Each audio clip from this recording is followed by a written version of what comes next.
The line segment joining the point A and B is divided at point P in the ratio of 1:2 and it lies on 3x minus 18y plus k is equal to 0. Find the value of k. So ಇದನ್ನು ನಾನು ಚಿತ್ರ ಬಿಡ್ಸ್ ಮುಂದುವರಿತೀನಿ ಕಂಡ್ರು. So ಗಿವನ್ನು ಚಿತ್ರದಲ್ಲಿ ಬರೆದು ನಿಮ್ಗೆ explain ಮಾಡ್ಕೊಂಡು ಮುಂದುವರಿತೀನಿ. So ಇಲ್ಲಿ ಏನಂತ ಹೇಳಿದ್ರೆ ನಿಮ್ಮ ಹತ್ರ ಒಂದು ಲೈನ್ ಇದೆ ಆಯಿತಾ.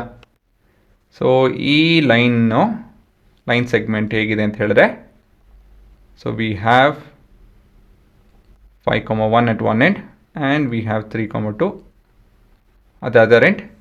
So the line is divided in the ratio of 1:2. Sarina? So e point P, it divides the line into 1:2. Aita? E point P hegide anta helidre, it is also on the line, e line kate eno, this is of the form 3x minus 18y plus k is equal to 0. ಇದೇ ಅದರದ್ದು ಕತೆ ಸರಿನಾ ಅಂತ ಹೇಳಿದ್ರೆ point P ಇಲ್ಲಿ substitute ಮಾಡ್ತು ಅಂತ ಹೇಳಿದ್ರೆ it will satisfy the equation ಆಯಿತಾ. ಸೊ ವರ್ಕಿಂಗ್ ಇಲ್ಲಿಂದ ಶುರು ಮಾಡೋಕ್ಕೆ ಇವಾಗ ಪಾಯಿಂಟ್ ಪಿ ವ್ಯಾಲ್ಯೂ ಕಂಡುಹಿಡಿಬೇಕು. ಸೊ ಮೊದಲನೇ ಸ್ಟೆಪ್ಪು ಪಾಯಿಂಟ್ ಪಿ ವ್ಯಾಲ್ಯೂ ಕಂಡುಹಿಡಿಯಿರಿ. ಎರಡನೇ ಸ್ಟೆಪ್ಪು ಇಲ್ಲಿ ಸಬ್ಸ್ಟಿಟ್ಯೂಟ್ ಮಾಡಿಕೊಂಡು ನೀವು ಮುಗಿಸ್ಬೇಕು. So we have the section formula.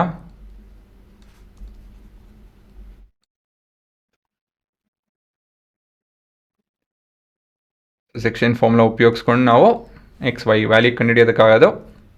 So X A M plus X P N divide by M plus N YAM plus YBN divided by M plus N.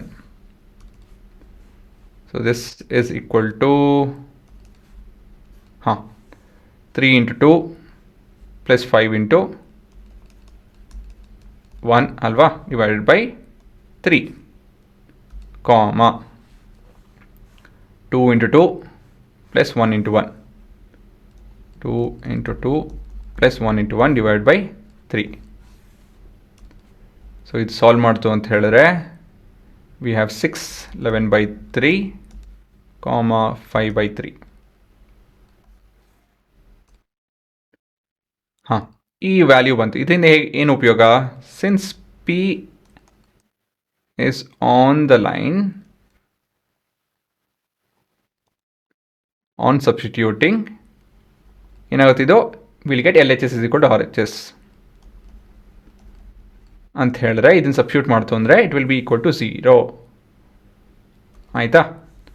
So ಹಾಗಾಗಿ we have 3 times of 11 by 3 minus 18 times of 5 by 3 plus k is equal to 0. So ಇಲ್ಲಿ 3 cut ಆಗುತ್ತೆ, 1s 6. So 11 minus 30 plus k is equal to 0. 11 minus 30 plus k is equal to 0. Further simplification ಅಂತ ಹೇಳಿದ್ರೆ k is equal to ಎಷ್ಟಿದು 19. So ಇದೇ ನಿಮ್ಮ ಉತ್ತರ ಅಷ್ಟೇ. ಹೌದಾಯ್ತಾ? Pass ಮಾಡಿಕೊಂಡು ನೋಡ್ಕೊಳ್ಳಿ.